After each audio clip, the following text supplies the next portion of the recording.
Bienvenue dans Regard Céleste, votre chronique quotidienne d'astronomie. Demain nous serons le 9 février 2025. Préparez-vous à lever les yeux vers le ciel pour découvrir les merveilles que l'univers nous réservera en cette soirée. Éphéméride du 9 février 2025. Ce soir, un événement céleste remarquable est à l'honneur, la conjonction entre la Lune et Mars. Peu après le coucher du Soleil, en regardant vers l'Est, Sud-Est, vous pourrez observer la Lune gibbeuse croissante, illuminée à environ 92%, accompagnée de la planète rouge, Mars, brillant à une magnitude de -0,8. Les deux astres seront séparés d'environ 0,4 degrés, soit moins que le diamètre apparent de la Lune.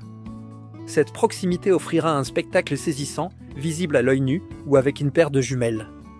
Pour nos auditeurs situés aux latitudes nordiques élevées, notamment en Russie, en Chine, au Canada oriental et au Groenland, un phénomène encore plus spectaculaire se produira. La Lune occultera Mars, cachant temporairement la planète derrière son disque.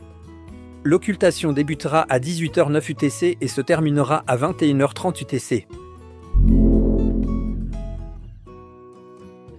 Cible d'observation pour la soirée. Pour enrichir vos observations nocturnes, voici deux objets célestes à contempler avec un télescope de 100 à 150 mm de diamètre, adapté à chaque hémisphère. Hémisphère nord. La nébuleuse d'Orion, M42. Située dans la constellation d'Orion, la nébuleuse d'Orion est l'une des nébuleuses les plus brillantes du ciel, facilement observable, même avec de petits instruments. Elle est visible dès la tombée de la nuit et reste observable jusqu'à minuit. Cette nébuleuse diffuse révèle des détails saisissants, notamment le trapèze, un petit amas d'étoiles jeunes, en son cœur.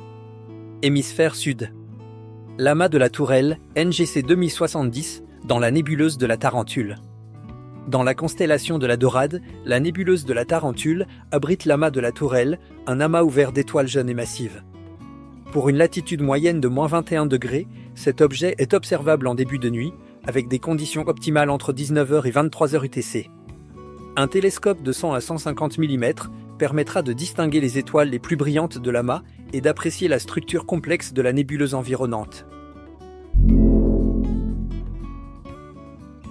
Astuces d'observation.